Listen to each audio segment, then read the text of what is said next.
Live from New Delhi, you're watching DD India NewsHour, India's voice to the world. I'm Ramesh Ramachandran. Coming up in the next hour, Bangladesh's central bank issues new currency notes without the image of the country's founder, Sheikh Mujibur Rahman. The government of the Netherlands falls after far-right party quits coalition over slow pace of immigration reform. Exit polls say South Korea's opposition candidate Lee Jae-Myung will likely win the country's presidential election, results expected by Wednesday. And the Organization for Economic Cooperation and Development lowers its global growth forecast over fears of escalating trade restrictions.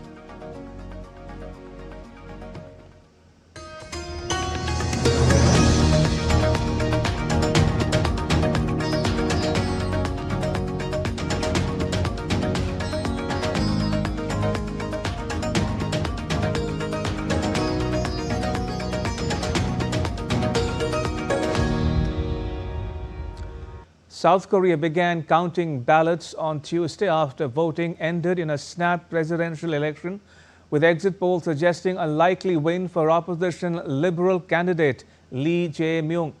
The results of a joint exit poll by broadcasters KBS, MBC and SBS put Lee on 51.7% and his conservative rival Kim Moon-soo on 39.3%. The exit poll has in previous elections mostly been in line with the final result. A separate poll by broadcaster JTBC put Lee on 50.6% and Kim on 39.4%. Channel A also predicted a Lee win by a similar margin. The National Election Commission is scheduled to certify the result on Wednesday. Following the exit polls, members of South Korea's Democratic Party cheered on Tuesday as their candidate Lee Jae-Myung was projected to win the country's snap presidential election, according to projections by the country's broadcasters. Around 78% of South Korea's 44.39 million eligible voters cast ballots to pick the leader, hoping to draw to a close 6 months of turmoil triggered by a shock martial law briefly imposed by former leader Yoon Suk-yeol. In the Netherlands, Dutch Prime Minister Dick Schoof on Tuesday said that he would step down several hours after anti-Muslim populist Geert Wilders, leader of the largest party, had quit the right-wing coalition.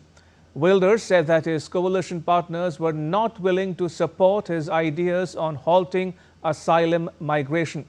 Many of the additional proposals put forward by Wilders had been dismissed during coalition talks because of legal concerns. By toppling the coalition over the issue of asylum, it's likely Wilders will put it at the center of his campaign in the snap election that is likely to be called. We wanted a stricter asylum policy, more than stated in the main coalition government agreement. You can also see that many countries in the European Union, Austria, Poland, Germany, Belgium are going to take further measures. The main agreement also stated that we would be among the strictest country in Europe in terms of admission. We have not been doing that for a long time. So I also think that this tightening is completely in line with the outlined government agreement. The fact that the other coalition partners did not sign this is therefore actually a conflict with the government agreement. Now, some Dutch lawmakers expressed anger, while others sighed relief after Wilders left the governing coalition. The leader of the People's Party for Freedom and Democracy called Wilders' decision incredibly irresponsible.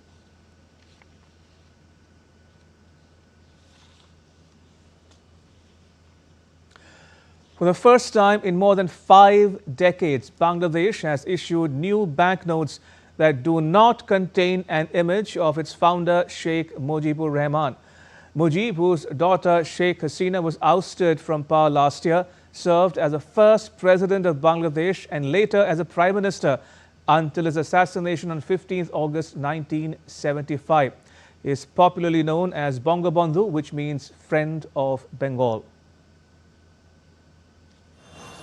Sheikh Mujibur Rahman has appeared on the Bangladesh currency notes since he led his people to independence from Pakistan in 1971.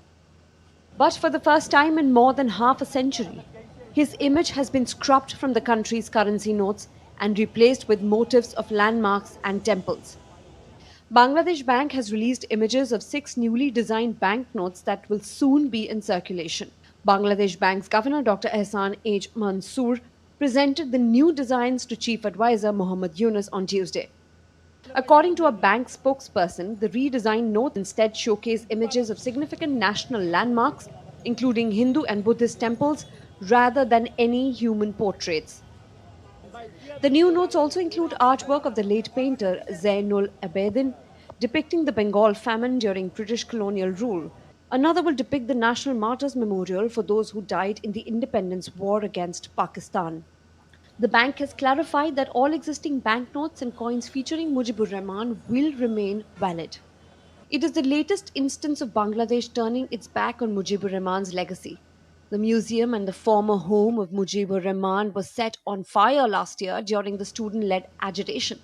Protesters also vandalized and torched other houses across the country linked to Sheikh Hasina. Until this year, textbooks made a special mention of Mujibur Rahman spearheading the liberation struggle. But the ouster of Mujib's daughter Sheikh Hasina after the 2024 protests has dented the late leader's stature. New history books have expunged dozens of poems, speeches, and articles penned by Mujibur Rahman alongside images of his daughter. Instead, they now valorize the hundreds of people killed in the protests that ultimately toppled Hasina in August last year, while bringing back from exile other previously erased heroes of Bangladesh's early history. The South Asian nation of 170 million people has been run by a caretaker government since Sheikh Hasina was ousted. Her trial opened Sunday on charges of trying to crush the uprising against her government in August 2024. Bureau Report, DD India. And joining me from Dhaka on the phone line is my colleague Naval Sangh Parmar. Naval Sangh, tell us more. Why has the Bangladesh Central Bank removed Mujib's image from currency notes? Since the August 5th last year, when the Sheikh Hasina, Israel Prime Minister of Bangladesh, was ousted and she fled from Bangladesh, the many things related to the Sheikh Mujibur Rahman have been removed, distorted, vandalized, or disrupted, including Dhanmondi 32, Sheikh Mujibur Rahman Memorial in post area of Dhaka. At the same time, Sheikh Mujib statue at Sheikh Shahjalal Airport, Dhaka, also on the 5th, they vandalized the protester. And after that, as mentioned by the bureau report, that the many things from the textbook as well as the motif, portrait from streets of Dhaka also removed. Which depicts Sheikh Mujibur Rahman. So it is a clear a policy or some sort of theme that they want to erase or abolish the memory of Sheikh Mujibur Rahman from the people of minds of the people of Bangladesh. And as a part of that, after 5th August, they stopped printing new notes, which was earlier having a portrait of Sheikh Mujibur Rahman. And now, due to shortage of currency notes in the market, Bangladesh Bank approved, and then now they started printing new notes with the without a portrait of Sheikh Mujibur Rahman, with including some national importance museum and some Hindu and Buddhist temple as well as national monuments. So this is the we can say that it is a effort to erase the memory of Sheikh Mujibur Rahman from the heart and mind of people of Bangladesh. All right, we'll leave it there. Naval Sangh, thank you. Naval Sangh Parmar reporting there on the phone line from Dhaka.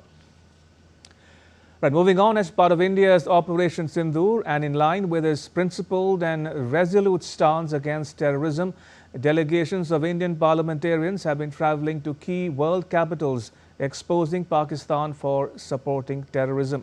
The visit of the Indian parliamentary delegation to Brazil, led by Shashi Tharoor of the Congress Party, concluded on a high note with a meeting with the Vice President of Brazil. The delegation thanked him for Brazil's firm stand against terrorism and welcomed his emphasis on deepening bilateral ties in trade, defense, science and technology and other key areas. Another delegation led by Supriya Sule called on Egypt's foreign minister. Both sides acknowledged the growing momentum in the bilateral strategic partnership. The delegation conveyed India's appreciation to the government of Egypt for its strong condemnation of terrorism. Egypt's foreign minister reiterated Cairo's solidarity with India's fight against terrorism and welcomed further strengthening of bilateral collaboration on counter-terrorism. Earlier, this delegation held a meeting with the Secretary General of the League of Arab States in Cairo. India, 5 weeks ago, India's soul was hurt.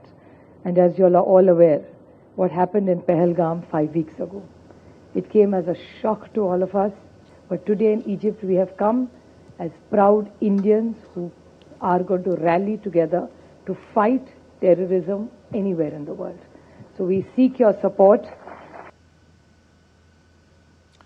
The visit of a delegation led by Sanjay Kumar Jha drew to a close with a series of high-level meetings in Malaysia's capital, Kuala Lumpur. They held a meeting with representatives of the Southeast Asia Regional Center for Counter-Terrorism. Discussions centered around regional synergy, particularly in legal frameworks, counter-terror financing, community resilience, as well as promoting studies on the ways to address cross-border terrorism. This delegation also met with the Malaysian Parliamentary Special Committee on International Relations and International Trade. Chief of Defence Staff General Anil Chauhan, while delivering a special lecture on future wars, spoke about the success of Operation Sindoor. He said that operation was a big achievement and created history. Operation Sindoor created a kind of a history of sorts as far as air warfare is concerned.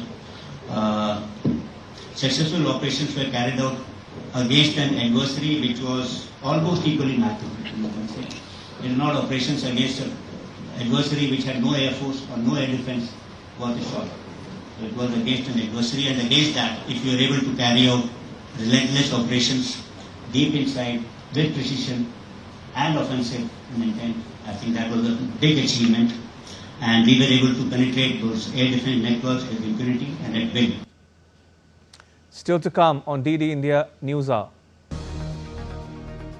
Russia launches an investigation into Ukrainian drone attacks on its military airfields.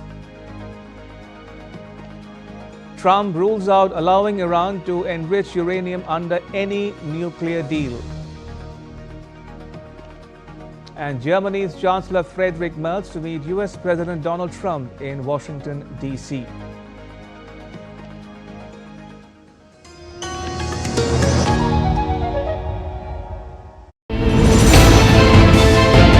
Geopolitics and trade deals.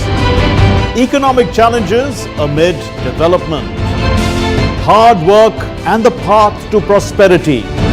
It's the economy always. Between walkers, money is what money does and says. Supply creates its own demand. Between the bulls pulls and bears tears. When supply chains globalization and India rises to the podium. We'll get you centered with the economic brief at 8 p.m. every Thursday on DD India.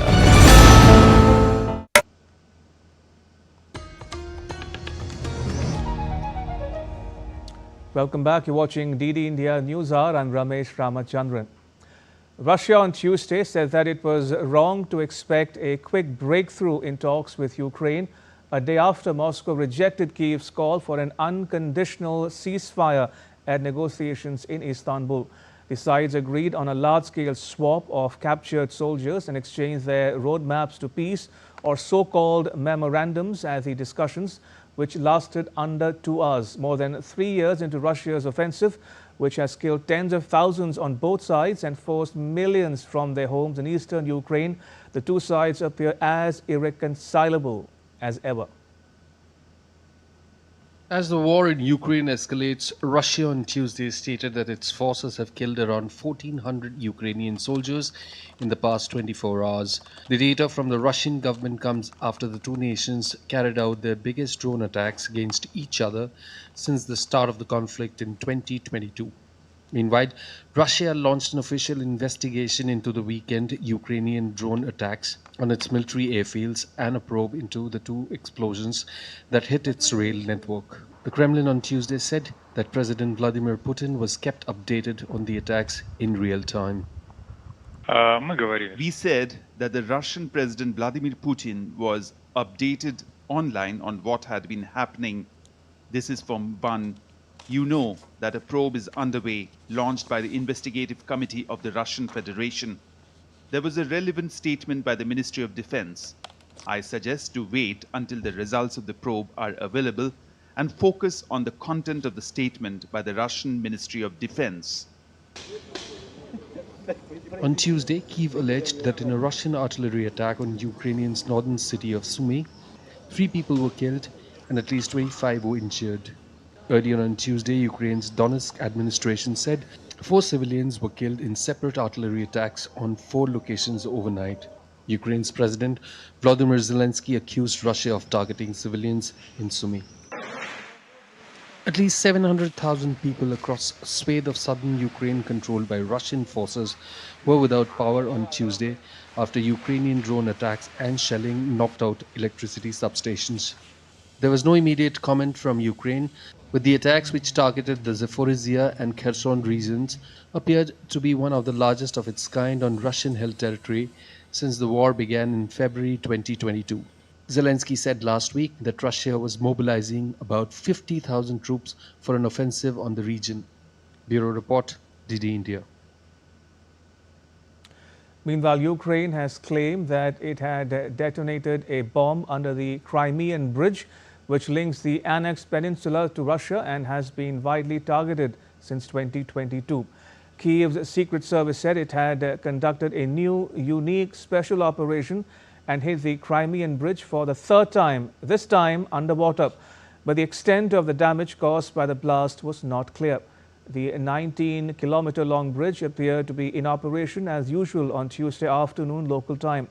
Russian state media reported that the bridge had temporarily been closed for traffic for 4 hours on Tuesday. Ukraine's Secret Service said it had detonated more than 1,000 kilograms of explosive material that were planted on one of the bridge's underwater pillars. Ukraine says the bridge is a legitimate target as it is used by Russia to move troops and military equipment. For the first time actually, Rostock is the starting point for one of NATO's largest naval exercises in the Baltic Sea, with some 50 warships, 90 aircraft and 9,000 soldiers from 17 nations taking part in it. This year's Baltic Operations exercise, which has been held since 1971, includes USS Mount Whitney from the US Navy's 6th Fleet. According to NATO, its aim is to improve joint capabilities in maritime operations such as submarine defense, mine clearance and air defense. The large-scale exercise will be underway until 20th of June. The warships will set off together from the naval base in Warnemund on 5th June. Now, if there are only 2 problems the German or European economies are suffering from, it would be the Russia-Ukraine conflict and a historic meltdown of trade relations. Both topics tie directly into the US. This week, Germany's Chancellor Friedrich Merz will be in Washington, D.C. to meet with US President Donald Trump. Lars Holter is with Deutsche Welle and he joins us from Berlin. Lars, what's on top of the agenda for the German leader?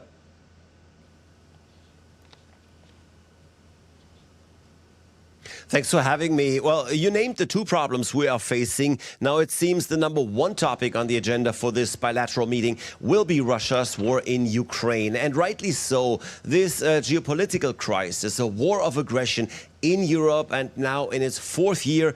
It's obviously the most pressing problem to be solved internationally. And we've been at a crossroads lately after US President Trump has often taken Russia's side in the conflict. He's blamed Ukraine for the war. He dismissed it as a regional conflict that the Europeans were supposed to deal with. And just very recently, over the past few weeks, Trump seemed to have come around again to see that Russia's Vladimir Putin might just be the aggressor and the one who will have to move towards achieving peace in the region.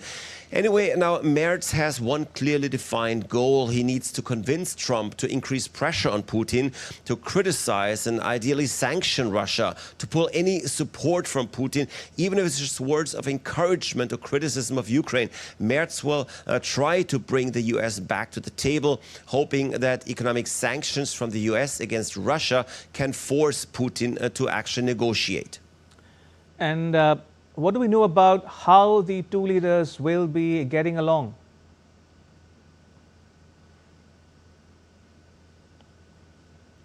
That's very hard to say, indeed. As a matter of fact, Merz and Trump have never met before, and Trump has not exactly shown himself to be much of a friend and partner of Germany or the EU, for that matter. Trump, of course, was breaking with decades-long tradition. After all, the US and Europe have been allies ever since World War II, and the friendship, especially between Germany and the US, used to be very strong. Oh, and Trump even has German roots, with his grandparents hailing from the small village of Karlstadt in the Palatinate wine region of southern Germany. Anyway, Merz has called Trump 4 times now since getting into office himself, just over a month ago, and he has made some public comments about these talks. He says the US president seems to find a lot of things great, and whatever is not great is very, very bad. So Merz has familiarized himself with Trump's black and white view of everything.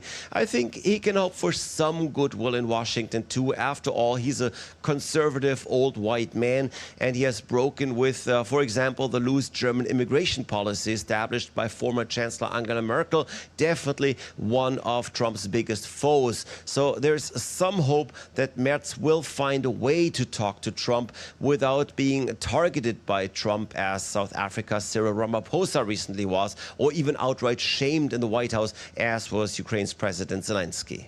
Indeed, so much for the personality of the two leaders. But is there anything substantial helping Merz win Trump's favor?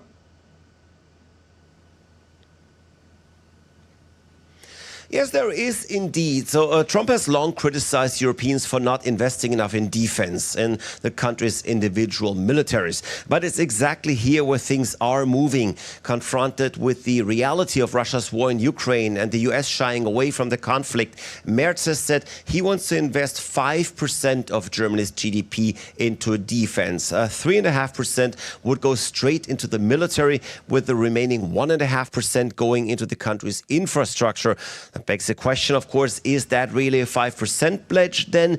And yes, it is, because in case of a war, for example, a country located as centrally in the heart of Europe as Germany is, obviously we need a functioning infrastructure with rail, roads and bridges, airports and harbors and such. So indeed, Merz's plans for investment might placate Trump and ideally bring the US back a bit closer towards Germany and the European Union.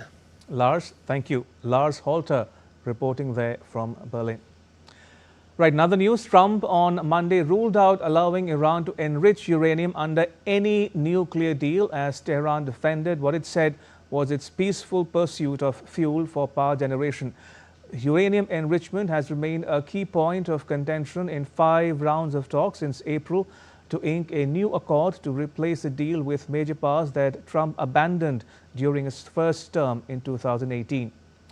As per the latest proposal that Washington, D.C. had sent Tehran on Saturday, the U.S. would allow limited low-level uranium enrichment on Iranian soil for an amount of time that has yet to be determined. Iran's Foreign Minister Abbas Araghchi met with UN nuclear watchdog chief Rafael Grossi in Cairo and said that if the goal is to deprive Iran of its peaceful activities, then certainly no agreement will be reached.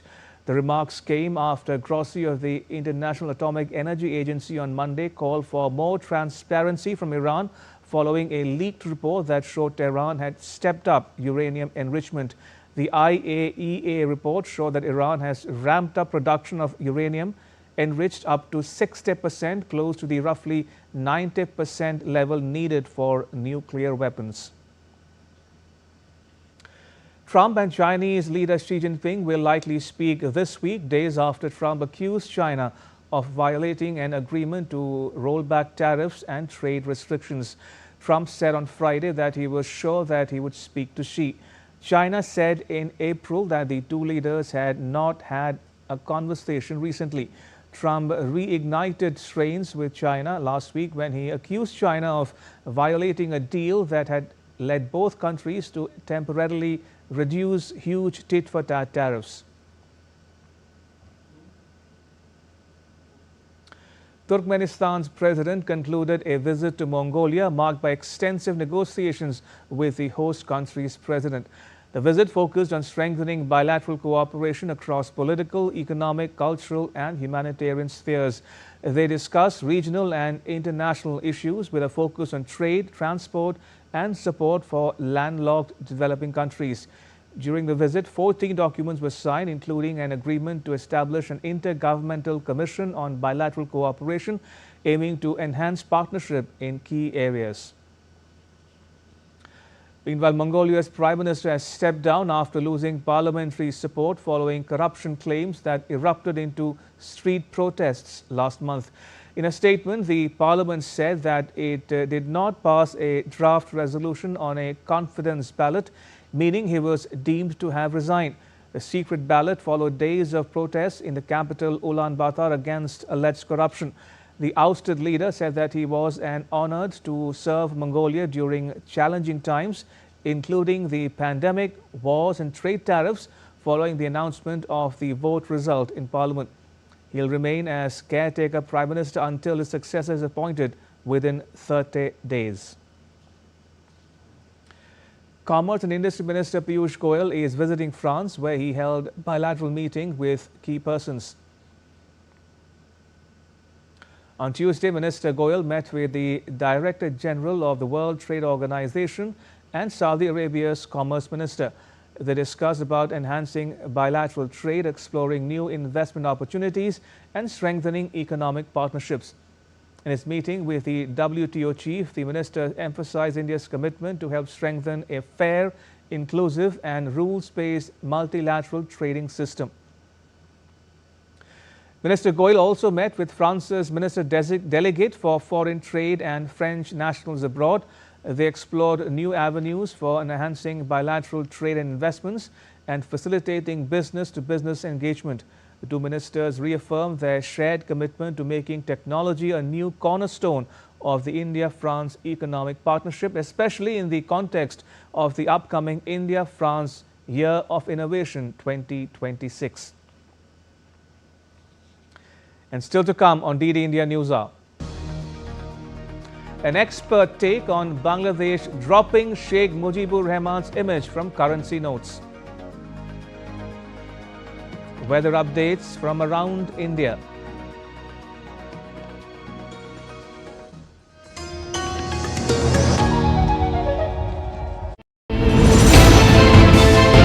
Geopolitics and trade deals.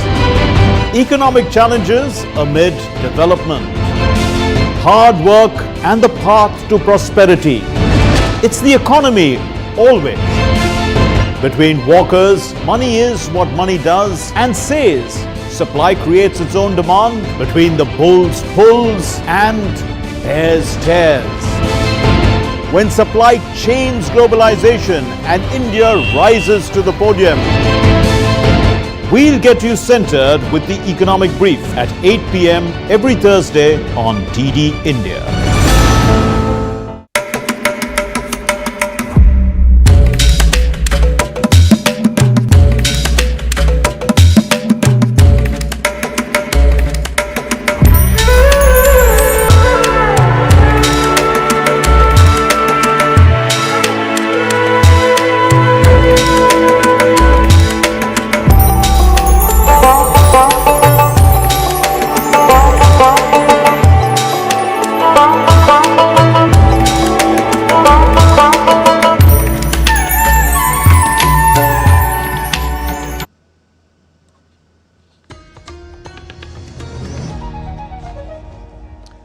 watching DD India NewsHour. I'm Ramesh Ramachandran. A quick recap of the headlines.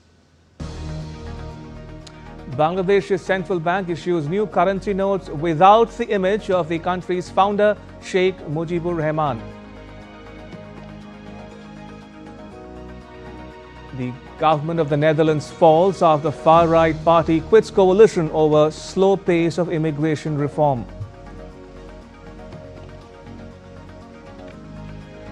An exit poll says South Korea's opposition candidate Lee Jae-Myung will likely win the country's presidential election. Results expected by Wednesday.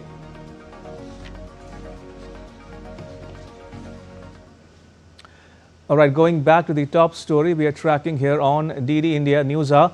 For the first time in more than 5 decades, Bangladesh has issued new banknotes that no longer have an image of Sheikh Mujibur Rahman. Joining us is Professor Veena Sikri. Professor Sikri is a former Indian High Commissioner to Bangladesh. Ambassador Sikri, welcome to DD India NewsHour. Now, thank you. I don't know about others, but speaking for myself, I cannot for the life of me imagine or wrap my head around the fact that a country's founder could go from being a hero to a villain overnight. How did things come to such a pass that Bangladesh has so spectacularly turned its back on Bangabandhu Sheikh Mujibur Rahman? Well, you know, this was the entire raison d'etre, as it were, of ousting Sheikh Hasina in August last year. It was called a students' revolution. It was not a students' uprising at all. It really had the Jamaat-e-Islami, the radical Islamist forces behind it, and these were backed by Pakistan to certain sections of the army and, of course, the deep state under President Joe Biden. And actually, the Jamaat-e-Islami's objective was to reverse whatever had happened in 1971. If you recall, in August of last year, the very minute that Sheikh Hasina left Dhaka, the first visual that came out were of mobs trying to break down huge life-size bronze statues of Bangabandhu Sheikh Mujibur Rahman, the founder of the nation, the father of the nation. And they were doing that everywhere that they saw his name written or his statue there or any institution named after him was completely destroyed. And this effort has continued. Even his home, which had been turned into a museum in Dhanmondi, that was in August itself, it was very much broken down, but then later on it was burnt to the ground.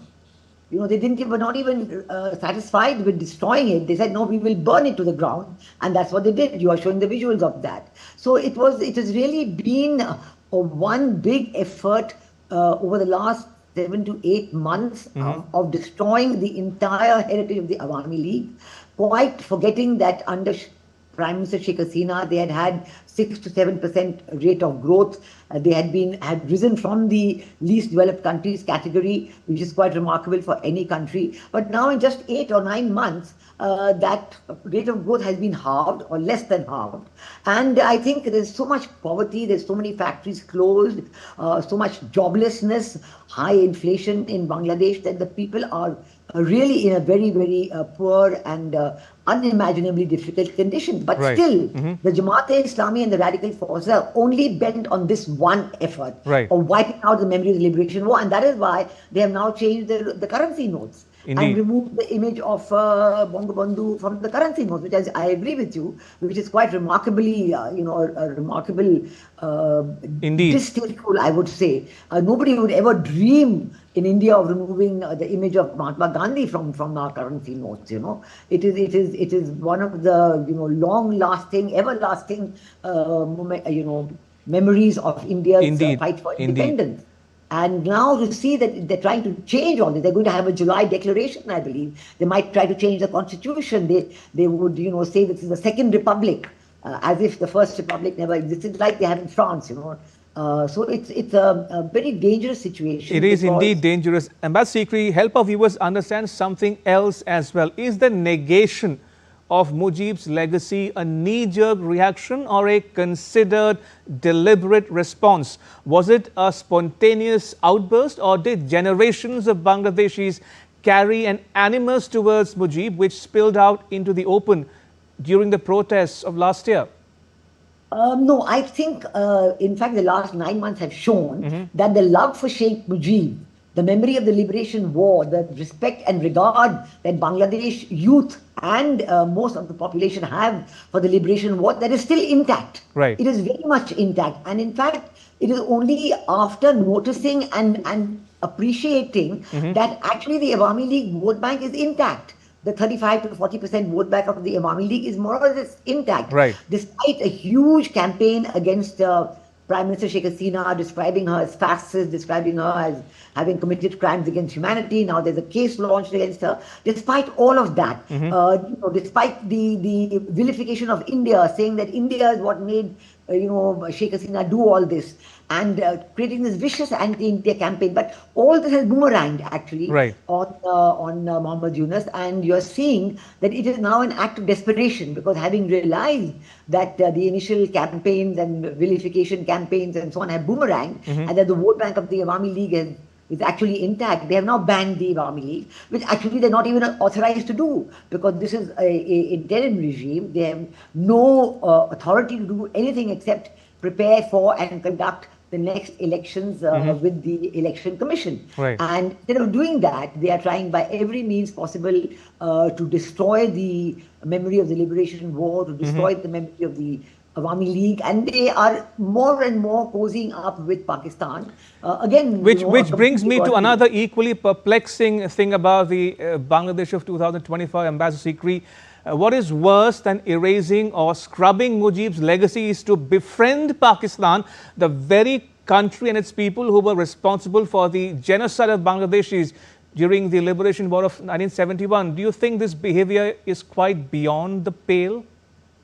Absolutely. I think that they tried this again, together with wiping out the memory of the Liberation War. They tried to again get Pakistan back. There have been visits at high levels, and there's talk of Mohammed Yunus going there and Shehbaz Sharif coming here. But obviously, they've not been able to implement that because there's no response from the people on that. The people cannot take in the fact that the very country that committed genocide, that committed mass-scale rapes and killings and lynchings, you still have Biranganas who have suffered rape at the hand of the Pakistan army, and and they're living very difficult lives in Bangladesh. But now to try and bring back Bangladesh, to bring back Pakistan, and say that we should be friends, we should have military relationship.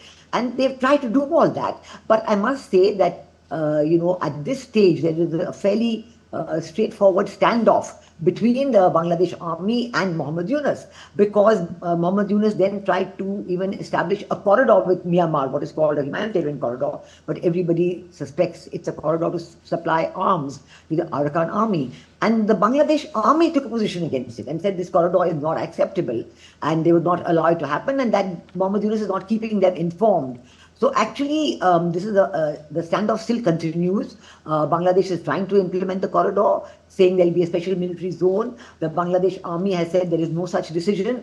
So in the midst of all this, again, Bangladesh is the Bangladesh regime under Mohammed Yunus is trying to drum up some kind of support by saying let's change the currency note. And I think these kind of steps are increasingly repugnant to the people of Bangladesh.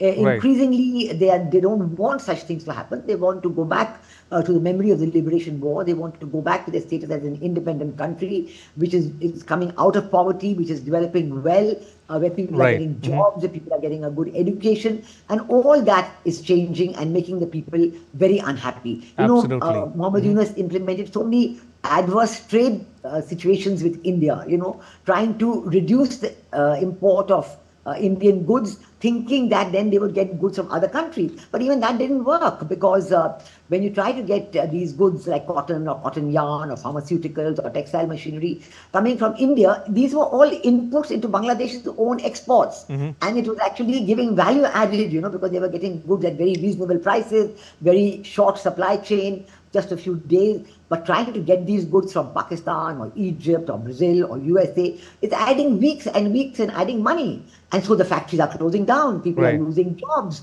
orders are being cancelled, orders are being replaced. So it's really affecting the economy of Bangladesh, and this is making the people increasingly dissatisfied with the interim regime's government. And now the very next issue of clash is the date of the next elections. because Bangladesh says they want, the Yunus regime says they want so-called reforms. The interim regime is not authorized to do any reforms except to have the elections. But they ordered a whole set of reforms, constitutional reforms, electoral reforms, police reforms, committees have been formed, reports have been given, and there are interviews being given saying yes, reforms can happen with elections, but the people don't want that. They want the elections to happen and let the elected government, whoever it is, the election should be free, fair and inclusive. Right. There should be a question of banning any large party like the Awami League. Right. And whoever wins in the elections, it's fine. They will come, form the parliament, and then look at whatever kind of government and whatever kind of governance they like. Right. In conclusion, Ambassador Sikri, I have a twofold question to you. One, how do you assess or appraise Mujib's legacy, number one? And number two, how does negating Mujib's contributions help an average Bangladeshi? And more importantly, do you think the people will live to regret it? Yes, I say certainly they will live to regret it. Mujib's legacy, what he gave into the constitution of Bangladesh, the 1972 constitution, was very clear. It was based on democracy, on nationalism, on secularism and social justice. And these are the four pillars of the Bangladesh constitution, which has stood the country in very good stead. They have a sizable population of minorities, the Hindu minority, the Christian minority, the Buddhist minority, and many other minorities also. And we know that in August last year, when Prime Minister Sheikh Hasina left the country, the first target, even before her plane had probably left Bangladesh airspace, but their first target was the minority population. Right. And there were tremendous, the vicious attacks on the minority population, very reminiscent of 1971, trying to force the minority to leave Bangladesh, killings and rapings and looting, the expropriation of property, closing down of business houses, forcing professors, Hindu professors and Christian professors to resign, forcing teachers, primary school teachers to resign. Even judges were asked to give up their posts. So it's a completely anarchic, lawless regime with no authority to do all that they have been doing. And the people have seen through this. The people are expressing their dissatisfaction with this. They're not showing any support. The rallies that even the so-called students who say they led this uprising against Sheikh Hasina, but they're not students at all. They're actually various factions of the Jamaat-e-Islami or other Islamist groups. Islamist people are in the advisory regime of Muhammad Yunus. Right. They're not supposed to be there. It's supposed to be an apolitical interim regime which only conducts elections, but you have members of Islamist parties and organizations like Hifazat Islam, Islami Andolan Bangladesh. This is completely unacceptable to the people. They've seen that this is not what they want. And I think they are all more and more keen that the election should be held very quickly, free, fair, and inclusive. Indeed. Sikri, thank you for joining us and sharing your perspective with our viewers in India and around the world. Thank you for your time. Appreciate it. Right, moving on to some other news now. Ahead of the International Yoga Day on 21st June, Prime Minister Modi on Tuesday commended the Yogandhra 2025, a powerful and peaceful kickoff to Andhra Pradesh's month-long run-up to International Day of Yoga 2025. Taking to social media platform X, the Prime Minister said, and I quote, "Gladdening to see enthusiasm building up towards Yoga Day 2025. Yogandhra 2025 is a commendable effort by the people of AP to make yoga popular.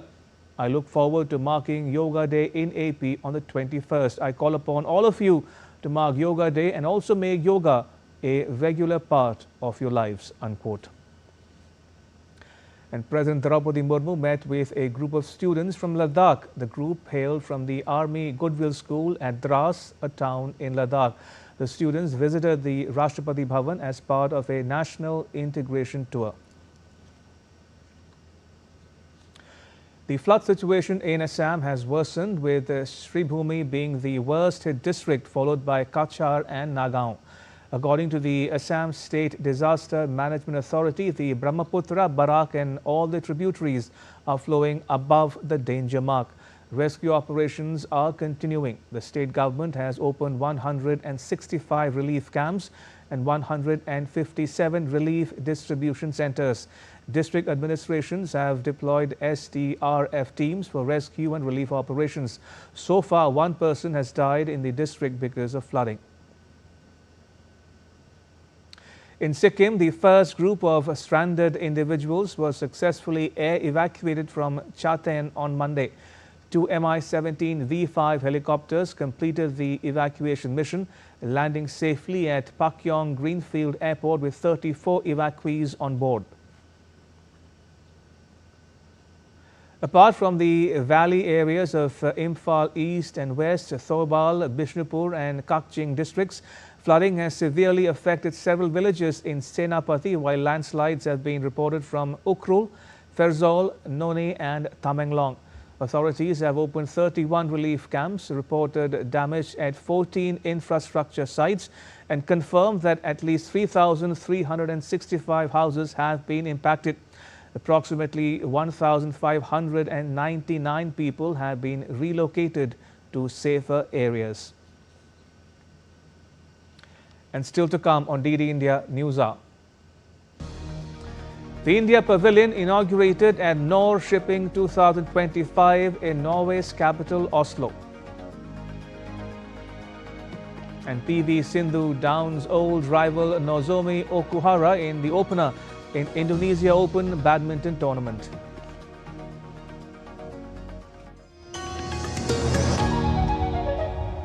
Can the US launch a bombing campaign against Iran? The Philippines vessel suffered structural damage. The saga of child sexual abuse is the United States China's debt trap strategy. Truth is stranger than fiction. But sometimes hard to uncover.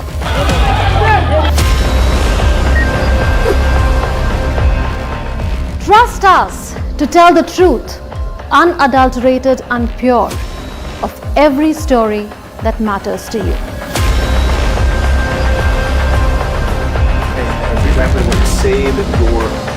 You read between the lines, cut the clutter, and connect the dots to get you the full picture. Watch Connecting the Dots at these times with me, only on